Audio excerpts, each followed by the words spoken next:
Welcome to another marketing chit chat. I'm Laura Greeno. Today we are talking about data visualization and I've got 5 tips for you. I want you to know that I am not an expert in this or a graphic designer in any way. So these 5 tips have been collected and organized, but it came out of this free class that I'm taking from Duke University on Coursera. I think it's called Data Visualization and Communication, but it's all about business analysis and data visualization. So I wanted to share some of the things that I'm learning, plus other things that I caught from other people and other important people who know what they're talking about online. So I thought I'd bring them all together for you to share. So let me see if I can share my screen for you so you can see a little better. Oh, that's a wreck. Sorry. All right, so first we want to talk about, let me get these. So the first tip was really, I'm sorry, here's the class that I was talking about from Coursera. Again, it was a free class, Data Visualization and Communications with Tableau. I don't know if it's Tableau or it's probably Tableau. Anyway, so there's 2 instructors. There's a few. I've been through the first couple of phases of the course, so just kind of learning. But there are 5 tips that I wanted to share with you today.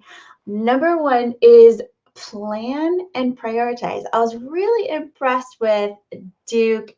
The way that they are approaching this is so smart because it's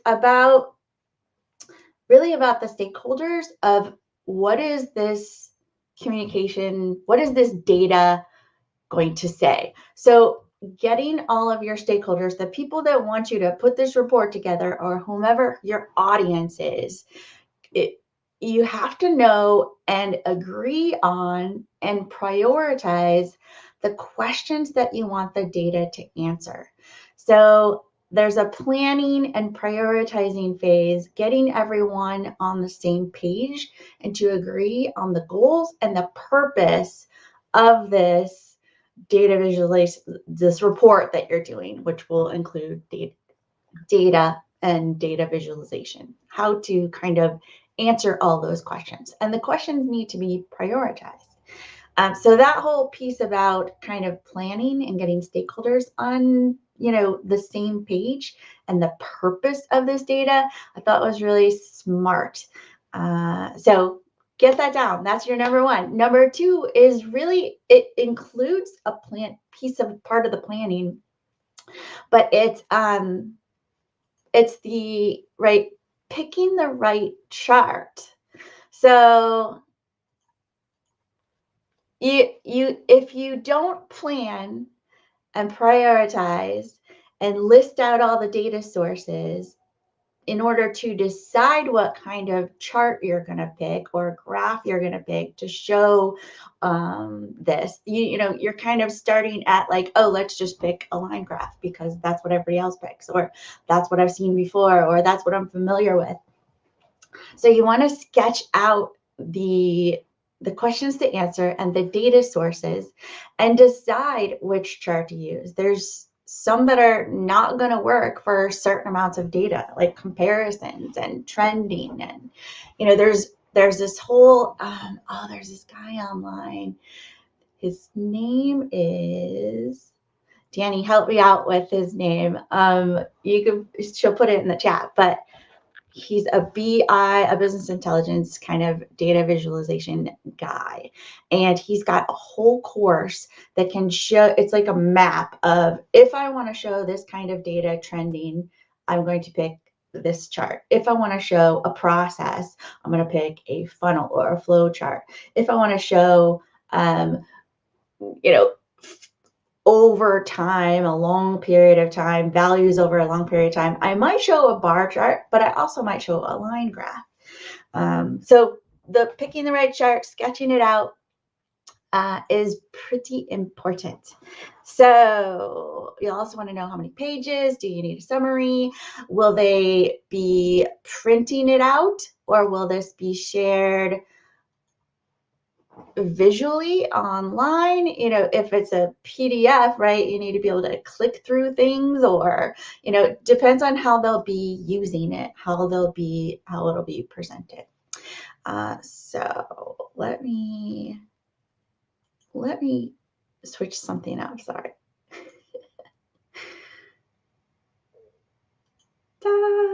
Okay. Sorry about that. I'm terrible at doing two things at once.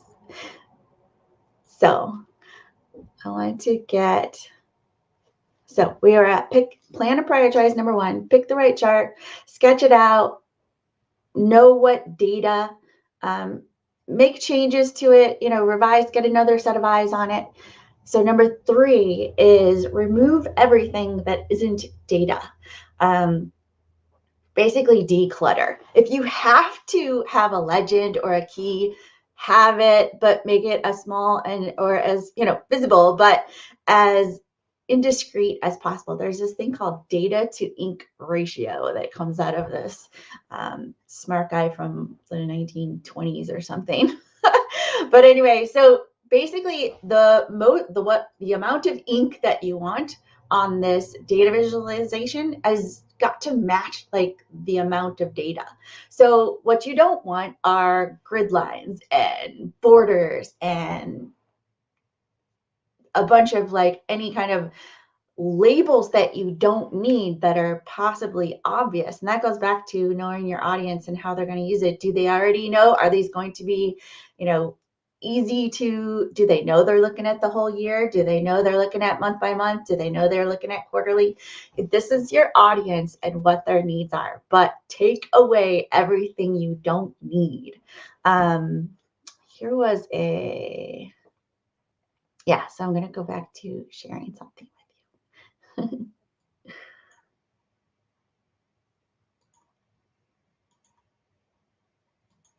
I know this is messy, sorry.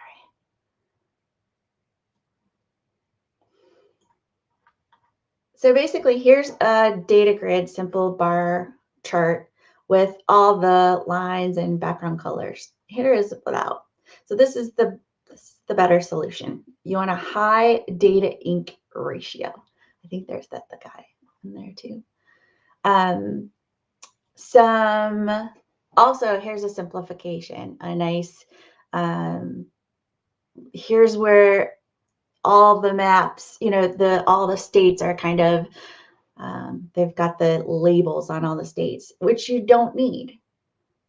So this is a lot clearer.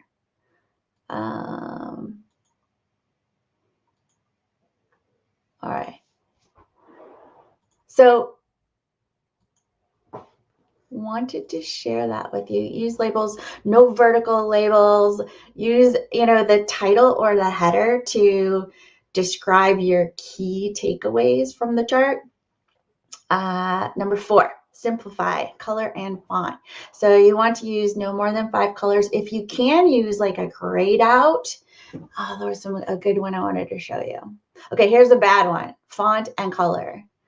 Incorrect. So this has got several different fonts, lots of different colors. This is a lot more effective. One font throughout, one color kind of gradient. So red, but all, lighter, darker reds. So this was really good. Yeah, that was a really good one.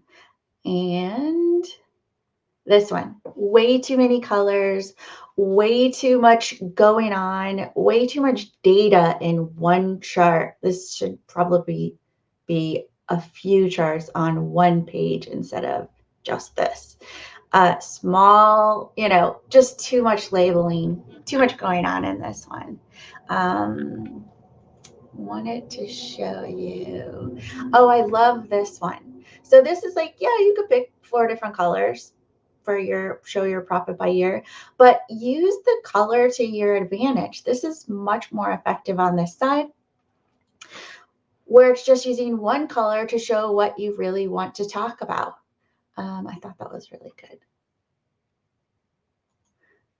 So what else? I wanted to show you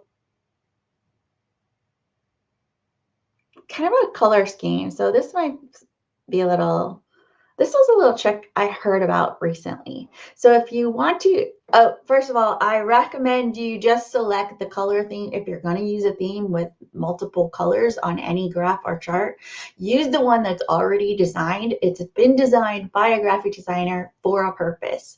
If you decide to use your own color scheme or theme, I thought it was a pretty good, simple trick to kind of go diagonal. So if you look at this diagonal, those are all kind of in the same, kind of going together.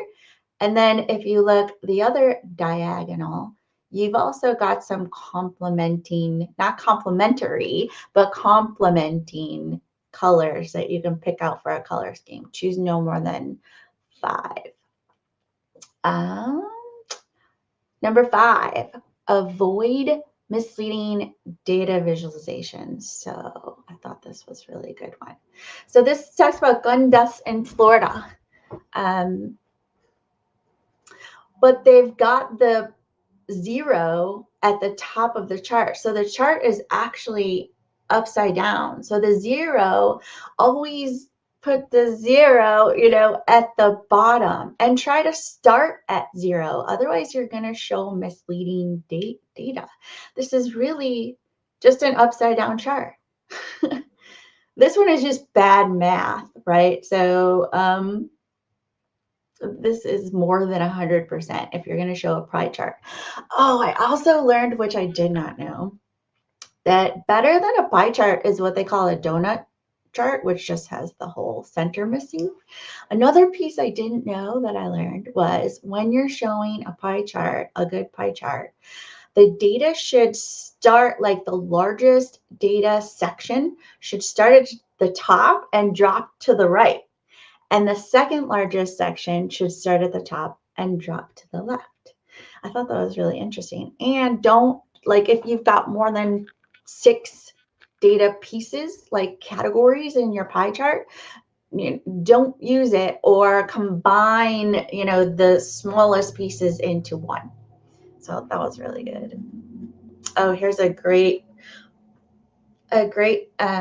too much data. So in Google's Data Studio, which I use for reporting, it limits you to 10 different categories for a reason. This is just too many. And the 3D, just don't do it. Don't do 3D. It just messes up what could have been normal.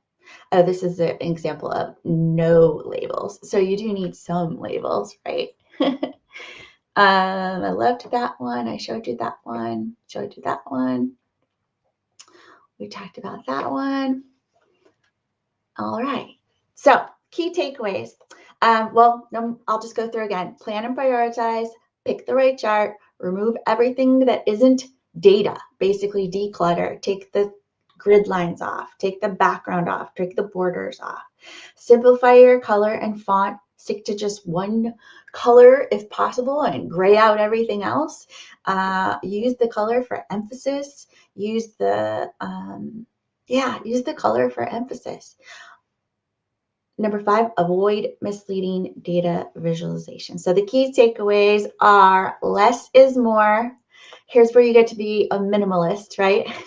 And take time to figure it out. And don't forget to get that purpose and goal, the purpose and goal of your data and the questions that you want to answer. Those 3 things, or they might end up being 2 things, are critical to have agreed upon before you even start. So there are several people I wanted to tell you about because I learned from them, right? Adam Feiner, he's the guy at Vitamin BI, the Duke University course I told you about on Coursera. CSG Solutions had some great examples we looked at. Beautiful AI. HubSpot blog. HubSpot's got a good overall view of anything you want to learn in marketing on the beginner to medium, intermediate level. And Column 5 Media. They all had some really good tools that we looked at.